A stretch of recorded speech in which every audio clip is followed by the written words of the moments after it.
বীরভূমের নানুর ব্লকের চারকোল গ্রাম পঞ্চায়েতের পাপুড়ি গ্রামে ঢালাই রাস্তা পরিদর্শনে জেলা সভাধিপতি কাজল শেখ। বীরভূম জেলা পরিষদের উদ্যোগে পঞ্চদশ অর্থ কমিশনের পক্ষ থেকে নির্মাণ হয়েছে ঢালাই রাস্তা ও ড্রেন। পরিদর্শন করলেন সভাধিপতি কাজল শেখ। বীরভূম পরিষদের পঞ্চদশ অর্থ কমিশনের 54,92,313 টাকা ঢালাই রাস্তার জন্য বরাদ্দ করা হয়েছে এবং ড্রেনের জন্য 19,97,508 টাকা বরাদ্দ করা হয়েছে। এই ঢালাই রাস্তা এবং ড্রেনের কাজ ঠিকঠাকভাবে হচ্ছে কিনা, একই সাথে সাধারণ মানুষের কোনো অভাব অভিযোগ আছে কিনা এই রাস্তা এবং ড্রেন নিয়ে, সেটাই খতিয়ে দেখলেন বীরভূম জেলা পরিষদের সভাধিপতি কাজল শেখ। যাতে ভালোভাবে এই ঢালাই রাস্তা এবং ড্রেনের কাজ সম্পন্ন হয় সেই দিকটা খতিয়ে দেখবেন বলে জানান সভাধিপতি কাজল শেখ। বীরভূম জেলা পরিষদের পক্ষ থেকে প্রথম নিজ গ্রামে ঢালাই রাস্তা ও ড্রেনের কাজ শুরু হয়েছে। নানুর থেকে কার্তিক ভান্ডারী রিপোর্ট, তারাপীঠ টিভি।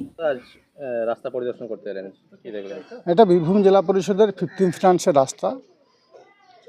বীরভূম জেলা সভাধিপতি আসনে বসার পর চারক গ্রাম পঞ্চায়েতের, এটা আমার জন্মভূমি, আমার গ্রামে প্রথম ঢালাই রাস্তা। সেই রাস্তা কাজটা সবেমাত্র কয়েকদিন শুরু হয়েছে। এটা 15 ফিনান্সের যে ঢালাই রাস্তা, তার জন্য 54,92,313 টাকা বরাদ্দ হয়েছে এবং ড্রেনের জন্যে 19,97,508 টাকা বরাদ্দ হয়েছে।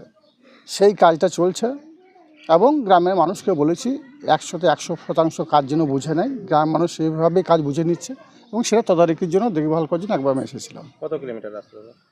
এটা 3.2 কিলোমিটার রাস্তা আছে এবং সেই হিসাবে কাজ চলছে। রাস্তায় দেখুন ড্রেনও রয়েছে। ড্রেন আছে 19,97,503 টাকার ড্রেন আছে। এটা কি জেলা পরিষদের না? বীরভূম জেলা পরিষদের 15 ফিনান্সের কাজ এটা।